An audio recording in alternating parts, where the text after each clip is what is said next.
Experience senior living inside Chennai from Elements starting at rupees 85 lakhs. Call 9790399039. அனைவருக்கும் வணக்கம். புதிய தமிழகம் கட்சியினுடைய 7வது மாநில மாநாடு வருகிற டிசம்பர் மாதத்தில் மதுரையில் நடைபெறுகிறது. அந்த மாநாட்டை வெற்றிகரமாக நடத்துவது குறித்தும் 2026ஆம் ஆண்டு சட்டமன்ற தேர்தலில் புதிய தமிழகம் கட்சி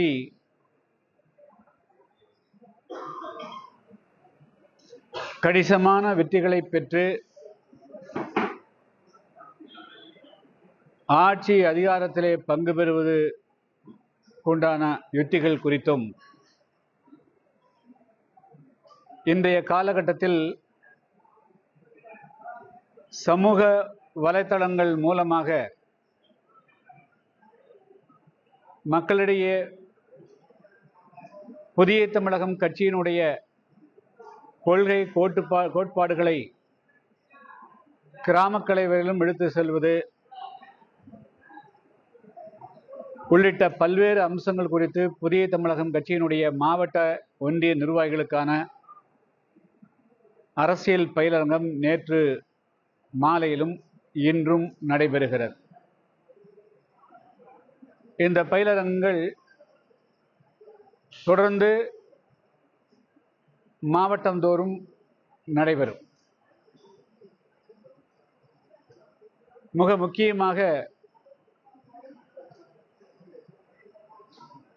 அவர்களுக்கான பேச்சு சமூக வலைத்தளங்களை எப்படி முறையாக பயன்படுத்துவது, ஆக்கபூர்வமான விஷயங்களுக்கு பயன்படுத்துவது என்ற போன்ற பயிற்சிகளும்,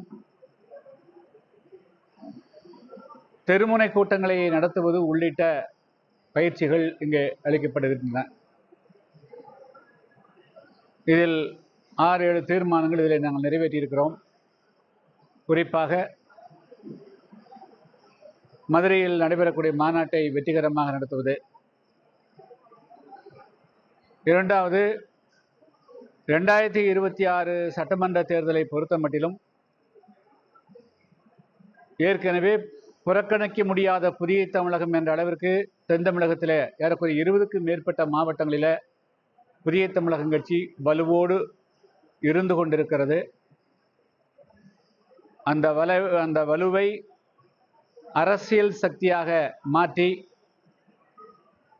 ஆட்சி அதிகாரத்திலே பங்கு பெறுவதற்கு உண்டான வழிமுறைகள் அதே போல அதை நோக்கி பயணிப்பது என்ற தீர்மானங்கள் மற்றும் மாஞ்சோலை தேயிலத்தோட்ட தொழிலாளர்களுக்கு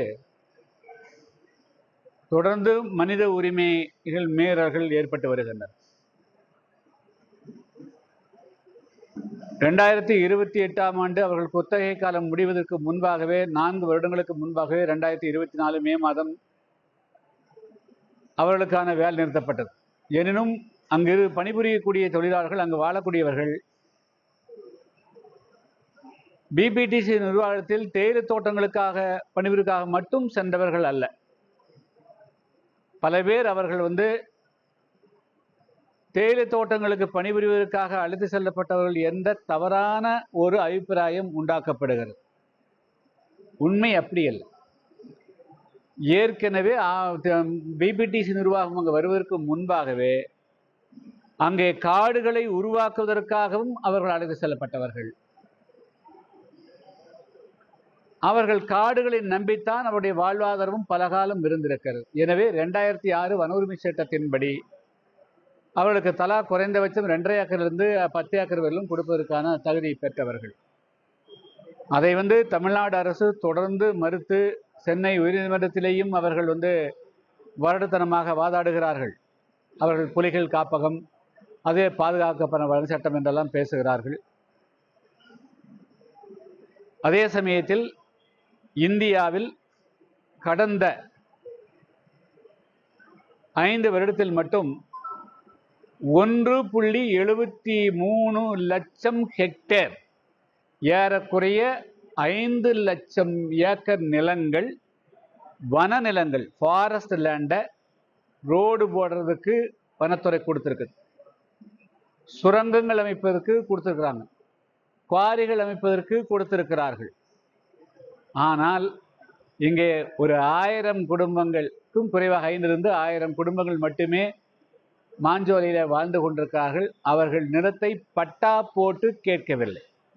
அவர்கள் ஏற்கனவே நிலத்திலே அவருடைய குடியிருப்பு இருக்கிறது, அதை சுற்றி 2 ஏக்கர் 3 ஏக்கர் அவர்கள் எதை பயன்படுத்தி அவர்கள் காய்கறி பயன்படுத்தி வருகிறார்களோ, ஆடு மாடு மேய்த்து வருகிறார்களோ, அதை அவருடைய வாழ்வாதாரத்துக்கு பயன்படுவதற்கான உரிமையை மட்டும்தான் கேட்கிறார்கள் தவிர வனத்தை பட்டா போட்டு கேட்கவில்லை மற்றவர்களைப் போல.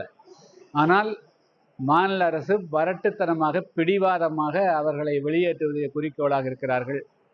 நாங்களும் புதிய தமிழகம் கட்சியின் சார்பாக நாங்கள் மனித உரிமை தேசிய மனித உரிமை புகார் அளித்து அவர்கள் பார்த்தனுடைய அறிக்கை அதனுடைய அடிப்படையில் கடந்த 2024ஆம் ஆண்டு டிசம்பர் மாதம் தேசிய மனித உரிமை ஆணையம் தமிழ்நாடு தலைமைச் செயலாளருக்கு அடிப்படை வசதிகள் எதையும் அவர்களுக்கு குறைக்கக்கூடாது, அவர்களுக்கு அதை தடுக்கக்கூடாது. எனவே குடிநீர் வசதி செஞ்சிடணும், போக்குவரத்து வசதி, மின்சாரம், பள்ளிக்கூடம், வழிபாட்டு தலங்கள், சத்துணவு, அங்கன்வாடி, போக்குவரத்து அனைத்தும் செய்தரன்னு சொல்லியிருக்கிறார். ஆனால் அவர்கள் தமிழ்நாடு அரசு அதை செய்யலை. எனவே மீண்டும் இந்த ஆண்டு 2025 மே மாதம் 19ஆம் தேதி மீண்டும் தமிழ்நாடு தலைமைச் செயலாளருக்கு தேசிய மனித உரிமை ஆணையம் ஏன் அந்த உத்தரவை நிறைவேற்றவில்லை என்று கேள்வி கேட்டு அந்த உத்தரவை நிறைவேற்ற சொல்லி அவர்கள் உத்தரவு போட்டிருக்கார்கள். இன்னும் ஆனால் அங்கே அந்த மக்களுக்கு போதிய வசதிகள் செய்து கொடுக்காமல் அவர்களை எப்படியாவது அவர்களை கழுத்தை பிடித்து கட்டாயப்படுத்தி வெளியேற்ற இந்த அரசு நினைக்கிறது. அது தவறானது. அதாவது சமூக நீதி என்பது வெறும் வார்த்தையில் இருக்கக்கூடாது, உள்ளார்ந்த செயலில் இருந்திட வேண்டும். அந்த வகையில் தங்களுக்கு சொந்த வீடோ நிலமோ அற்ற மக்களுக்கு வேறு எந்த வேலையும் செய்வதற்கு பழக்கப்படாத அந்த மக்களுக்கு மாஞ்சோலையிலே அவர்களுக்கு வாழ்வாதாரத்தை உருவாக்கி தர வேண்டும் என்ற தீர்மானமும் நிறைவேற்றப்பட்டிருக்கிறது. இதுதான் முக்கியமான தீர்மானம். 2024 அதாவது தமிழ்நாட்டினுடைய அரசியல் களத்தை பொறுத்த மட்டிலும் கூட்டணிகள் என்பது அவசியமாகிறது. ஒரு கட்சி தன்னுடைய தனி பலத்தை நிரூபிப்பதற்காக தனித்து போட்டியிடக்கூடிய சூழ்நிலைகள் உண்டு. புதிய தமிழகம் கட்சி அந்த நிலைகளை எல்லாம் தாண்டிவிட்டது. நாங்கள் 96லேயே தனித்து போட்டியிட்டு இருக்கிறோம், 98லேயே தனித்து போட்டியிட்டு இருக்கிறோம். அதுக்கு பிறகு கூட்டணிகள் தான் போட்டியிடுகிறோம். எனவே இப்பொழுது இந்த 2026 பொறுத்த மட்டிலும் புதிய தமிழகம் கட்சிக்கு மிக முக்கியமான காலகட்டம். எனவே நாங்கள் எங்களை ஒரு தென் தமிழகத்தை பொறுத்த மட்டிலும் கணிசமான வாக்குகளை வைத்திருக்கக்கூடிய கட்சி புதிய தமிழகம். அதை மீண்டும் வலுப்படுத்திட்டு வரோம். சரியான நேரத்தில் உரிய நேரத்தில் எந்த கூட்டணி என்பதை டிசம்பர் வாக்கில் மாநாட்டில் அது குறித்து நாங்கள் அறிவிப்போம். ஆமாங்க. இல்லை, அதாவது ஏடிஎம்கே நாங்கள் எல்லாம் ஒன்றா இருந்தோம். ஏடிஎம்கே பிஜேபியோட போய் சேர்ந்திருக்கிறாங்க. எங்களிடத்தில் எந்த விதமான ஆலோசனையோ கருத்தோ பெறவில்லை. நாங்கள் 2019 நாடாளுமன்ற தேர்தலுக்கு பிறகும் அதுக்கு பிறகு 2024 நாடாளுமன்ற தேர்தலின் போது எல்லாரும் ஒன்றா இருக்கணும்னு சொன்னோம். அப்போ அவர்கள் பிரிஞ்ச அப்போ பிஜேபியிலேருந்து விலகி வந்தாங்க. இப்பொழுது அவர்கள் பிஜேபியோடு போயிருக்கிறார்கள். நாங்கள் எங்கள் எல்லா விதமான அரசியல் சூழ்நிலைகளையும் கணக்கிலே கொண்டு 2026 புதிய தமிழகம் கட்சி சட்டமன்றத்துக்குள் கணிசமான சட்டமன்ற உறுப்பினரோடு வெற்றி பெற்று செல்லணும், ஆட்சி அதிகாரத்தில் பங்கு பெறணும். எனவே உரிய நேரத்தில் எங்களை முதல்ல வலுப்படுத்திக்குவோம். அதுக்கு பிறகு கட்சியினுடைய நலன் தமிழ்நாட்டு மக்களுக்கு ஒரு நல்லது நடக்க வேண்டும் என்ற அடிப்படையில் உரிய நேரத்தில் சரியான முடிவெடுப்போம். இப்பொழுது இந்த நிலையை பொறுத்தளவு நாங்கள் கூட்டணியை பற்றி பேசுவதற்கு உண்டான உகந்த நேரம் இல்லை. முடிவெடுப்பதற்கு அது வந்து டிசம்பர் மாதத்தில் மாநாட்டில் தான் அதை கொடுத்து முடிவெடுப்போம். ஆமா, பாஜக மற்றும் அமமுக உள்ளிட்ட கட்சிகள் வந்து கூட்டணி ஆட்சி தான் நடக்கும் 2026 அப்படிங்கிற ஒரு கருத்தை தெரிவிச்சிருக்காங்க. இப்போ நீங்க அதிமுக பக்கம் போனீங்கன்னா இதே கருத்தை முன்வைப்பீங்களா? அதே போல திமுக பக்கம் கூட்டணி வச்சீங்கன்னா இதே கருத்தை கொண்டு வருவீங்களா? இல்ல, நாங்க வந்து அதிமுக பக்கம் திமுக பக்கங்கிறதெல்லாம் எங்களுடைய மனசுக்குள்ள எதுவும் வச்சுக்கல. தமிழ்நாட்டில் ஒற்றை கட்சி ஆட்சி முறையால் தான் பல அவலங்கள் நடைபெறுகிறது. ஒற்றை கட்சி ஆட்சி முறை சர்வாதிகாரத்துக்கும் அதுக்கும் எந்த வித்தியாசமும் இல்லாமல் இருக்கிறது என்று சொன்னால், உதாரணத்துக்கு இப்போ இதே தென்காசியில் பட்டப்பகலில் கடந்த 5 வருடங்களாக வந்து கனிவள கொள்ளை நடைபெறுகிறது. அதை தட்டி கேட்பதற்கு யாராலும் முடிகிறது இல்லை. வெறும் தேர்தலுக்கு முன்பு வரையிலும் கூட்டணி, தேர்தல் முடிந்த பிறகு ஒரு கட்சி ஆட்சி அப்படிங்கிறது மூலமாக தேர்தல் முடிஞ்ச பிறகு இந்த கட்சிகளும் எதிர்கட்சி நிலைக்கு தள்ளப்படுகிறார்கள் கூட்டணி. அதனால தமிழ்நாட்டில் ஒரு நல்லாட்சி நடக்கணும். குறிப்பாக வந்து மதுவிலக்கு எங்கே போனாலும் கிராம மக்கள் வந்து இன்னைக்கு மதுவால், போதை பழக்க வழக்கங்களால் பாதிக்கப்படுகிறார்கள். கனிவள கொள்ளையால் இந்த இயற்கை வளங்கள் போகுது. அனைத்து துறைகளிலும் வந்து ஊழல் மிதமிஞ்சி இருக்கிறது. எனவே ஒரு நல்ல ஆட்சி நடக்கணுங்கிற போது ஒரு ஹைபிரிட், அதாவது பல அரசியல் பல கட்சிகளும் ஒன்று சேருகின்ற பொழுது எல்லோருடைய ஆலோசனைகளையும் பெறலாம். எனவே நல்லாட்சிக்கும் தமிழ்நாட்டு மக்களுக்கு ஒரு நல்ல விடிவு காலத்தை உருவாக்குவதற்கு உண்டான சூழ்நிலை அமையும். அதனால் அந்த அடிப்படையில் எந்த கட்சியோட கூட்டணி இப்படின்னு இல்லை, தமிழ்நாட்டினுடைய இன்றைய அரசியல் நிலவரப்படி எந்த ஒரு கட்சியும் தனிப்பட்ட மெஜாரிட்டியில் வெற்றி பெற்று வர முடியவே முடியாது. அதனால் கூட்டணி ஆட்சிக்கு உண்டான காலகட்டமாகத்தான் இந்த 2026 இருக்கும். அதில் நிச்சயமாக புதிய தமிழகம் கட்சி தொடர்ந்து வந்து கூட்டணி ஆட்சியை வலியுறுத்தி வரும். கூட்டணி ஆட்சியில் பங்கு பெறுவோம்.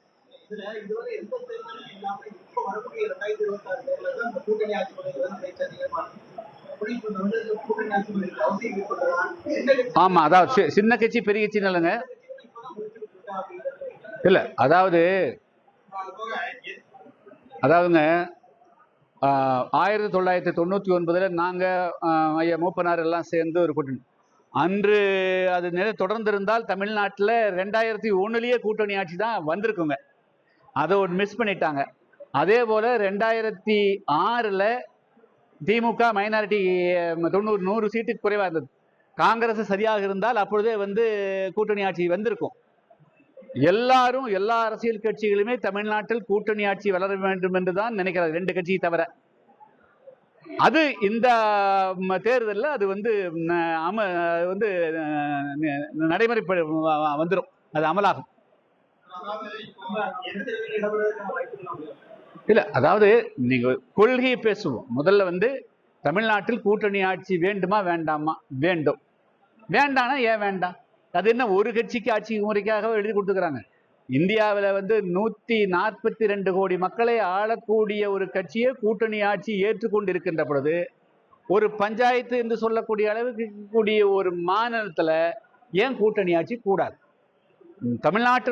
நாட்டில் ஊழல் ஒழியணும், கனிவள கொள்ளை ஒழியணும், மதுவிலக்கு அமலாகணும், நாட்டில் எல்லாருக்கும் சம வாய்ப்பு கிடைக்கணும், டிரான்ஸ்பர் வெளிப்படையான ஒரு அரசாங்கம் நடைபெற வேண்டும் என்று சொன்னாலே கூட்டணி ஆட்சி தான் வேணும்.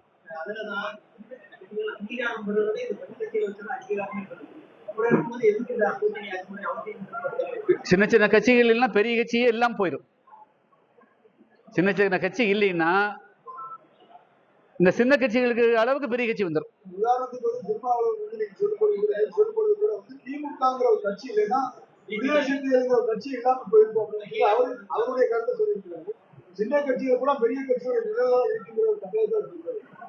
அது வந்து நிழல்லையே பழக்கப்பட்டவங்களுக்கு அது மாதிரி இருக்கு. நிழலை தவிர நிழல்லே வளர்ந்தது எப்படி இருக்க முடியும்? என்ன சொல்றீங்க? வெயிலுக்கு வர்றது கஷ்டமா தான் இருக்கும். அதனால் நிழலிலேயே பழகி போனவர்கள், சார்ந்தே பழக்கப்பட்டவர்கள், அடிபணிந்தே வளர்க்கப்பட்டவர்களுக்கு அது வந்து அவர்களுக்கு வந்து அடிமையா இருந்தவங்களுக்கு வந்து வேற என்ன வர முடியும்? அடிமை ரத்தம் தானே ஓடும்.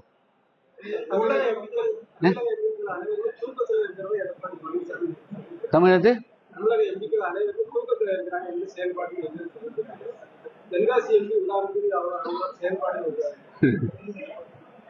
நான் என்ன சொல்றதுக்கு இருக்குது? இப்பொழுது முகாம்லாம் நடத்திட்டு இதுவரை கிடைக்காத பொருளுக்கும் தொடர்ந்து இந்த 50,000 கொடுக்கணும்னு சொல்லி ஒரு இவங்க கொடுக்காத காசு இல்லைங்க. அதாவது தேர்தல் நேரத்தில் திமுகவினுடைய கட்சி பணத்தை கொடுப்பதுங்கிறது ஒன்று, தேர்தலுக்கு முன்பாக அரசாங்கத்தை பணத்தை கொடுத்துக்கிறது இன்னொன்று. இது அரசாங்க பணத்தை எடுத்து கொடுக்குறாங்க, அவ்வளோதான். அரசாங்க பணத்தை நீட்டாக வந்து அது வந்து முதல்ல தகுதியற்றவர்களெல்லாம் இப்போ தகுதி ஆக்கப்படுறாங்க. முதல்ல ஒரு ஸ்கூட்டர் வச்சிடக்கூடாது, ஒரு சைக்கிள் வச்சிடக்கூடாது, ஒரு வாகனம் வச்சிடக்கூடாது, அரசு வந்து இப்போ அனைத்து பெண்களுக்கும் கொடுக்குறோம். இதே வந்து ஈக்குவாலிட்டியை உடச்சி விட்டுரும் ஆச்சுங்களா. அதாவது ஏழை எளிய மக்களுக்கு கீழே இருக்கிறவங்களை வந்து குழியிலுக்கு குடியிருக்கும் மேட்டில் இருக்கிறதுக்கும் ஒரே மாதிரி மண்ணை போட்டால் மேடு ஆகிட்டு போயிருக்கும். அது அப்படி தான் அந்த வேறுபாடுகள் போயிருமில்ல. அது என்ன தத்துவம்னு தெரியலைங்க. அது வந்து தேர்தலை மட்டுமே அடிப்படையாக வைத்து செயல்படுகின்ற பொழுது இது போன்ற இதுதான் மெகா ஊழல்ங்கிற பேரு. இது தேர்தல் ஆணையம் எப்படி அனுமதிக்கிறதுன்னு தெரியல. இதெல்லாம் தவறான வழிமுறைகள். அரசியலில் வந்து வெற்றி ஒன்றுக்காக எந்த தவறையும் செய்வதற்கு எல்லை மீறி போகக்கூடாது. அது என்ன சந்தேகம்? அதுல என்ன சந்தேகம்? 2024 நாடாளுமன்ற தேர்தலுக்கு முன்பு கூட தேர்தல் ஆணையம் வந்து தடை செஞ்சு வச்சிருந்ததுங்க. அந்த 1000 ரூபாய் பணம் கொடுக்கக்கூடாதுங்க. சரியா கரெக்டா தேர்தலுக்கு 2 நாளைக்கு முதல்ல அந்த பணத்தை ரிலீஸ் பண்றாங்க. ஸோ மக்களை வந்து தொடர்ந்து வந்து அரசாங்கத்தினுடைய பணத்திலேயே மக்களை வந்து மக்களுக்கு வந்து அவங்களுக்கு ஆசை வார்த்தைகள் கூட்டி அவர்களுடைய வாக்குகளை வாங்கலாம் என்று நினைக்கிறார்கள். இதெல்லாம் காலப்போக்கில் இதெல்லாம் ஒன்றுமில்லாமல் போய்விடும்.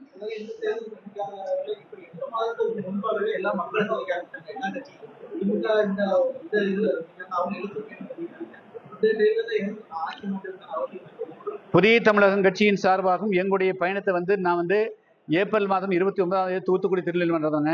2வது சுற்றுப்பயணத்தை கடந்த ஒரு வாரத்துக்கு முன்பு விருதுநகரில் தொடங்கினேன்.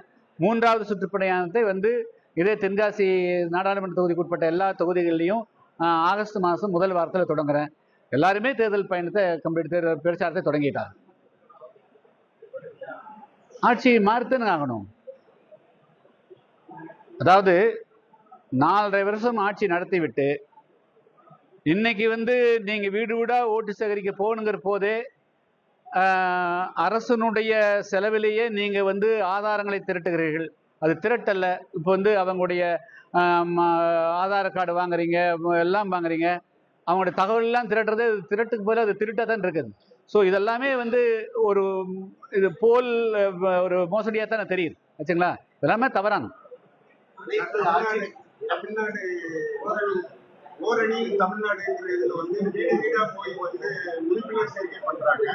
அதே நேரத்துல வந்து ஓடிபி நம்பர் வாங்கி அந்த ஓடிபி மூலமா தேர்தல் நேரங்களில் பணம் பற்றோட பண்றதுக்கான ஒரு வழிமுறை இருக்குன்னு ஒரு தகவல் வருது. அதாவதுங்க முதல்ல போய் வந்து 1000 ரூபாய் யாரெல்லாம் வாங்குறீங்க அப்படின்னு கேட்குறாங்க. நீங்க மீண்டும் திமுகவுக்கு ஓட்டு போட்டு 1000 வராது அப்படின்னு மறைமுகமாகவும் இது வந்து மறைமுகமாக வாக்காளர்களுக்கு ஒரு திரட்டு, ஒரு அச்சுறுத்தல், ஒரு பயமுறுத்தல் செய்கிறது தான் இதனுடைய நோக்கம். 2வது அவருடைய எல்லா விதமான தகவல்களையும் தலைமையிலிருந்து திரட்டி வச்சுட்டு நாளைக்கு நேரடியாகவே வந்து ஜிபே மூலமாகவோ ஃபோன்பே மூலமாகவோ பணம் பட்டுவாடா செய்யறதுக்கு உண்டான வழிமுறை தான் இது. அதனால வந்து இப்போ கோர்ட்டில் வந்து இது இடைக்கால தடை வச்சுக்கிறாங்க. அது நிரந்தரமாக இதெல்லாம் தவறான தகவல். இதை வந்து மக்களை வந்து சுதந்திரமாக ஓட்டு போட அனுமதிக்கணுமே தவிர மக்களை ஊழல்படுத்தி ஓட்டு வாங்கினால் அது வந்து இது மிகப்பெரிய குற்றம். இதை எப்படி தேர்தல் ஆணையம் அனுமதிக்கிறது என்று தெரியவில்லை. அதை விடங்க பொதுவாக வந்து 14 நாளைக்கு வந்து தேர்தல் ஆணையம் வந்து இத்தனை முடிவு பண்ணுறாங்க. எல்லா அரசியல் கட்சிகளுமே பெரிய அரசியல் கட்சிகளே வந்து 1 வருஷம் 1.5 வருஷத்துக்கு முதலே தேர்தல் பிரச்சாரம் பண்ணுறாங்க. இப்போ தேர்தல் ஆணையம் என்ன எங்கே இருக்குது? என்ன உங்களுடைய வியூகம்தான் என்ன?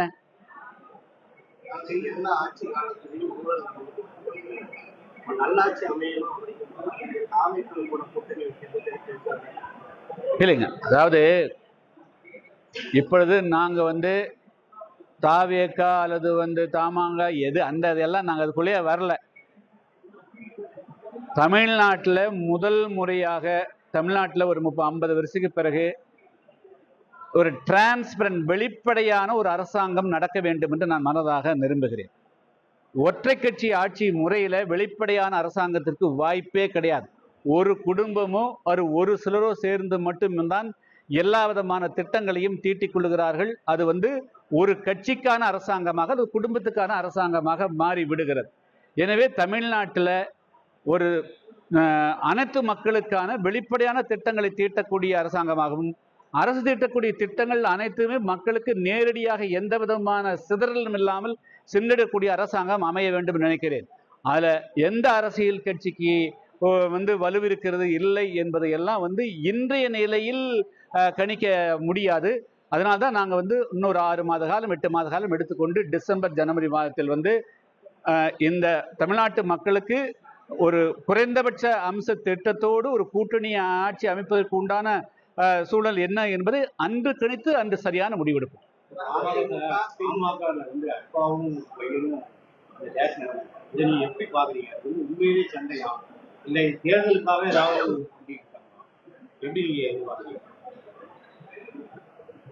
இதை அதாவது ஒரு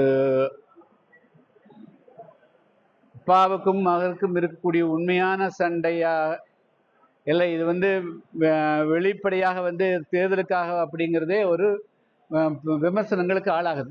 அது ஏன் வந்து அவர் ஒரு மூத்த அரசியல்வாதி, அந்த சமுதாயத்துக்காக பாடுபட்டவர், அந்த விமர்சனங்களுக்கு ஆளாக்குறாங்க அப்படிங்கிறது ரொம்ப இதை மொத்தமாக 2 பேருமே தவிர்க்கலாமோ தவிர்த்து விடலாமோ அப்படிங்கிறது தான். இது வந்து அரசியலுக்கு வந்து இது ரொம்ப நல்லது கிடையாது. ஆனால் கொள்கை அடிப்படையில் மோதுவது என்பது வேறு, குடும்பத்தினுடைய அடிப்படையில் மோதல்ங்கிறது வந்து அது ஒரு சரியான நடைமுறையாக தெரியல. அவருக்கெல்லாம் நம்ம அறிவுரை சொல்ல முடியாது, ஆலோசனை சொல்ல முடியாது. என்று சொன்னால் அவர் நமக்கெல்லாம் முன்னாடியே களத்துக்கு வந்தவர், போராடிட்டு இருக்கிறாரு. அவர் இது ஒரு விமர்சனங்களுக்கு ஆளாகிறதுக்கு விடாமல் இருந்தால் நல்லா இருக்குங்கிறது என்னுடைய பார்வை.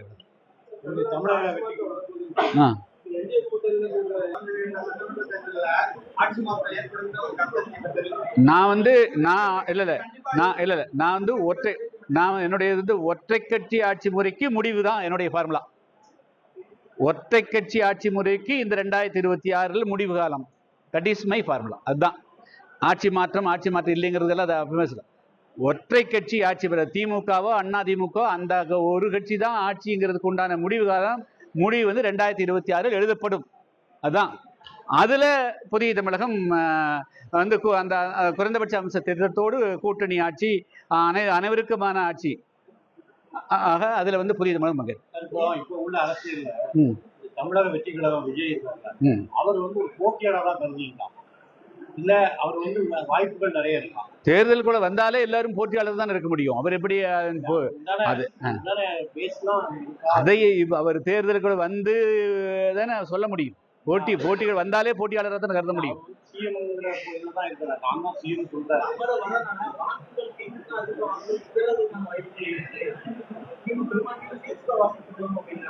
அதுதான் சொல்றாங்க, தமிழ்நாட்டில் சிங்கிள் பார்ட்டி தனித்து ஆட்சிங்கிறது அது முடிந்து போன கதை. அதனால எல்லாரும் அரசியல் களத்துக்கு வரதெல்லாம் நல்லதுக்கே தமிழ்நாட்டு மக்களும் நல்லதுக்கு அதுதான் சொல்ல முடியும். எல்லாரும் வர வர வர வர இந்த பெரிய அண்ணன் ஆட்டிடியூட், பிக் பிரதர் ஆட்டிடியூடு பெரிய கட்சி 2-3 கட்சி இடத்துல ஒளிஞ்சு போகும். அது ஒளிஞ்சு போகிறதுக்கு இதெல்லாம் நல்ல அம்சங்கள் இது மாதிரி வரட்டும். வந்ததுன்னா இப்போ எல்லாரும் ஓட் ஷேர் வரும்போது இப்போ 4, 5, 6, 7, 8, 3, 2, 1 சேர்ற போது ஆட்டோமேட்டிக்காக நேச்சுரலாக ஒரு கூட்டணிக்கு வந்துடும். இயற்கையான கூட்டணி ஆட்சிக்கு உண்டான கலந்தா இதெல்லாம் இப்போ நடக்கிறதெல்லாங்க. என்னங்க அதுதான் பொசிஷன். என்னங்க இல்ல, நாங்க அதுக்குண்டான இடமே இன்னும் ஸ்பேஸே கொடுக்கல. நாங்க வந்து அதுக்குண்டான ஸ்பேஸுக்கு டிஸ்கஷனுக்கே வரல. நாங்க வந்து தமிழ்நாட்டில் ஒற்றை கட்சி ஆட்சி முறைக்கு முடிவு கட்டணும். 2026 தமிழ்நாட்டுக்கு ஒரு டிரான்ஸ்பரண்ட் அரசாங்கத்தை கொண்டு வரணும். ஊழலற்ற அரசாங்கம், டாஸ்மார்க் இல்லாத ஒரு தமிழ்நாடு, கனிவளம் இல்லாத தமிழ்நாடு, இதை கொண்டு வரணும். அனைவருக்கும் ஈக்குவாலிட்டியை சமத்துவமாக வழங்கக்கூடிய ஒரு அரசாங்கத்தை அமைக்கணும். அதுதான் எங்களுடைய லட்சியம்.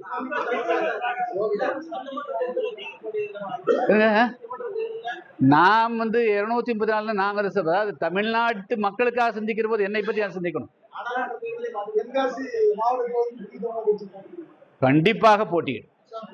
கணிசமான தொகுதிகளில் பொது தொகுதியிலும் போட்டியிடுவோம்.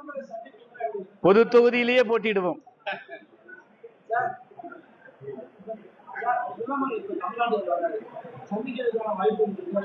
இல்லைங்க, அது வந்து எங்கள் நேற்று தான் சொன்னாங்க. தூத்துக்குடி வர்றதை நேற்று பிறகு தான் கேள்விப்பட்டோம். நான் அது கேட்கல. நான் வந்து அப்படி கேட்டால் அதை மாஞ்சோலை தேயிலை தோட்டத்தோட தான் பார்க்க முடியும். ஆனால் போக வேண்டிய ரூட் வேறு மாதிரி இருக்கிறதுனால அது போகல. நன்றி, தேங்க்யூ.